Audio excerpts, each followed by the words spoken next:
Hello, listener, and welcome to this preview of our latest Patreon-exclusive episode.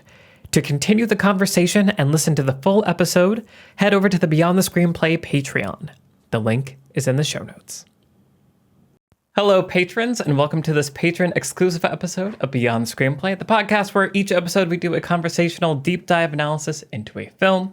Today we are talking about Rear Window, the 1954 film, screenplay by John Michael Hayes, directed by Alfred Hitchcock, based on It Had to Be Murder, the 1942 story by Cornell Woolrich. I'm joined by the Beyond the Screenplay team, of course, Trisha Rand. Hello, everyone. Brian Bittner. Hello, hello. And Alex Calleros. Hi. Okay, so let's start off by talking a little bit about why we're talking about Rear Window. So our fall season is just around the corner. Keep an eye out and an ear out for an episode where we're going to be announcing the full schedule, but we can say the theme is Auteur Autumn. Some of our greatest filmmakers have some new films coming out, and so we might be revisiting some old films of theirs and looking at some of their new ones. And so we thought it'd be fun to kick off this Auteur Autumn by looking at one of our earliest auteurs who kind of came up around the time that auteur theory was getting popular. And we'll get into more of that in those episodes of what is an auteur and why do we have a theory about it and why are film people... It's my personal theory. I don't know if anybody else has the same theory as me, but... Right. We went to film school. Yeah. Yes, we have to make it count. I need to dust off those it was books. all for something. Yes. That word in bold in the textbook we need to use at some point in our real lives or else. So keep an ear out for that and our full schedule of the films you can look forward to. But for now, we're going to talk about Rear Window. So I have a relationship with Hitchcock that is interesting. He's clearly, classic, made lots of movies. Psycho, we've talked about. I love Psycho. It's maybe actually one of my favorite films. I remember watching it a lot as a kid with my dad when I was getting into film, and he was like, film history, and this is what it was like when it came out, and blah, blah, blah. And I was like, oh, that's really cool. And I watched a lot of documentaries about Hitchcock and his filmmaking, and I remember being like really, really loving those. I occasionally make up quotes from Hitchcock, if people remember that part of the... I still think he said it, but I have yet to find that source. But so the films of his that I've watched, though, I feel like I always go into it being like, Hitchcock, let's do it. I'm going to love this thing. And I'm always a little bit like, oh, like that's what that movie was? Interesting. And so it's not that I don't enjoy them. It's just they're different than I feel like I've made them up to be in my brain. And Rear Window is very much that, where going into this episode, I was like, I want to watch this again because I don't think I've really seen it. But watching it again, I realized, oh no, I've seen it. And I remember all the beats. It's just that I thought there must be more beats to this movie than there are in the actual movie.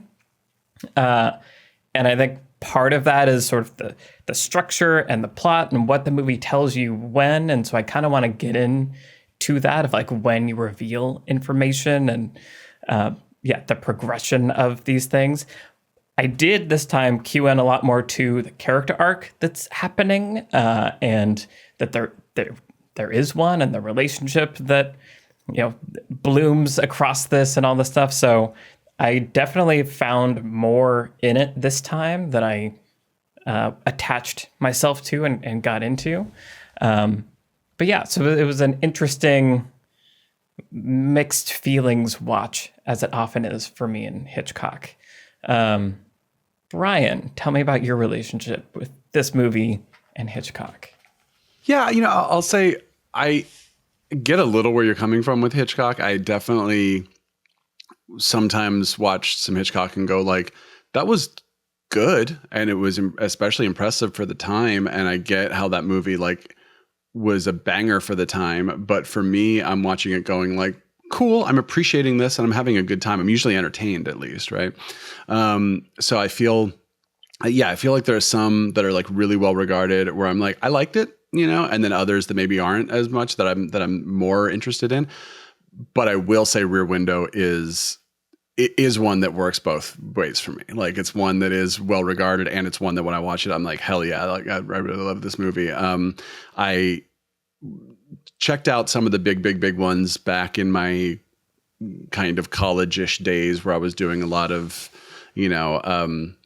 what's the word I'm looking for? Homework. Homework. Yeah, exactly. Thank you. My homework away from homework. And yeah, so I saw Psycho and Vertigo and Rear Window, and definitely Rear Window was one of the ones that stuck with me more. North by Northwest, I think, is still my favorite, but Rear Window is definitely up there.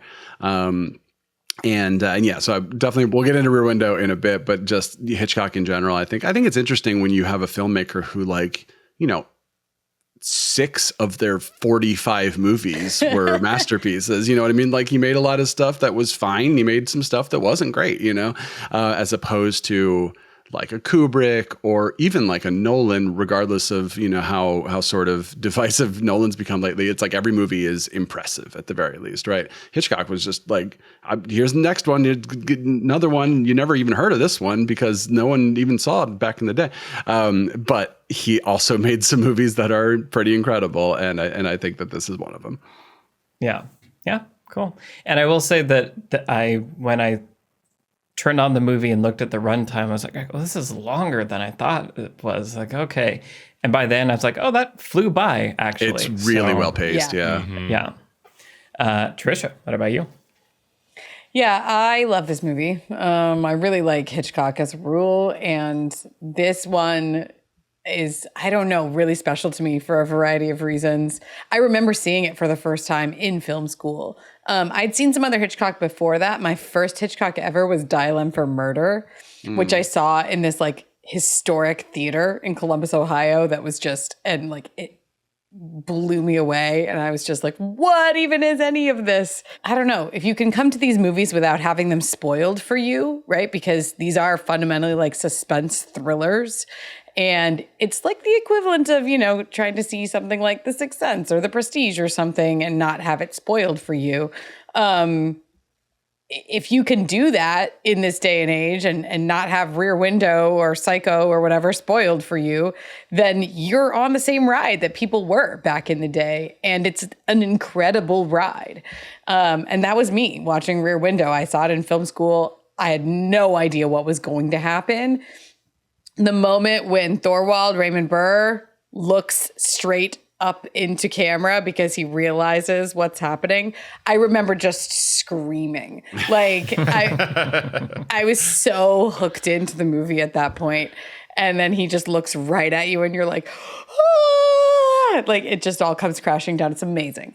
And yeah, that's like what Hitchcock is capable of at his very best, right? Like, he basically invented the thriller genre in so many ways. And it would be hard to overstate the influence that this movie in particular has had on that like domestic thriller genre, right? This is the one. And it's awesome. And this time around, I was like, I should read this short story. So I got the book by Cornell Woolrich, who I love, by the way, and for some reason had never read this one of his. And I read it in about like an hour and a half, right? It's an amazing little short story, and definitely want to talk about the adaptation piece here too, because it's a really well adapted short like film script from that other medium. Very impressive in a variety of ways. So yeah, there's like endless things that we could unpack. I would love to try to avoid some of the stuff that everybody always talks about with this movie and get into some of the stuff that I feel like I've never heard anybody talk about with this movie, which is some of these other things about the adaptation and the character arcs, like you were saying, and yeah, some structural things and all the other. There's so much. Thanks. Yeah. Cool. Okay. And Alex, what about you? I'm kind of broadly in the same camp as Michael and Brian, you were talking about, where it's like Hitchcock doesn't always hit for me, but this one does hit for me. Like, this is probably my favorite Hitchcock film. And I think it's because, one, it is just very entertaining the entire time. Like, I enjoy this milieu and the different neighbors and the kind of like parallel storylines that we're tracking. It's just enjoyable to like be with, Jimmy Stewart and Grace Kelly, like watching these lives unfold. So that's already kind of just delightful. And then on top of that, it is, like you're saying, Trisha, just like the prototypical domestic thriller. And I also saw it for the first time in film school in the kind of like theater classroom. And I was on the edge of my seat in a way that I didn't think was possible for like a 1950s movie. Like I was at that time, I was like, oh, I'll put on my like, film school hat and I'll like imagine what it was like at the time to be like in a theater watching this. And that might've been kind of scary back then, but that was gone. When Grace Kelly's in the apartment, I was just like, oh my God, like what is going to happen? And that was kind of a thrill to realize, oh, wow, like this, movie from 1954 felt so fresh. And also so kind of like edgy at times, like it really felt like he's pushing boundaries for the time in this movie with just, he's part of the lineage that David Fincher is now in. When David Fincher says in those behind the scenes, like, I think we're all kind of perverse. I think we're all, kind of voyeuristic and kind of sick people. I think Hitchcock believes that as well. And, he's specifically, what is talked about in this movie all the time, as Trisha is, I think, alluding to, is the voyeuristic aspect to it. The characters as audience surrogates. We want there to be a murder. We want this sick, horrible thing to happen, just like they do. They're kind of disappointed when it seems like maybe the wife is okay. So I think that's all kind of fun to explore, because I think it felt really edgy and subversive that this movie went to those places at the time. And I think it's almost like a lot of Hitchcock and all of his like things are distilled into this movie in a really pure form. Just a lot of his kind of like psychosexual voyeuristic ideas. Well, and the relationship, it feels kind of modern in some ways too, right? Yes, where it's like, yes. It's not this perfectly chaste, like, we just like each other and we're going to get married and we're going to start a family, right? That's put under the lens here of like, let's really examine what marriage is and like, do modern people even need it? Right. Like, I don't know. It does feel like boundary pushing in that aspect too. Yeah. Like thematically, so much of this movie is still extremely relevant, which was also surprising. Yeah. Cool. Well, yeah. So yeah, lots of things to talk about.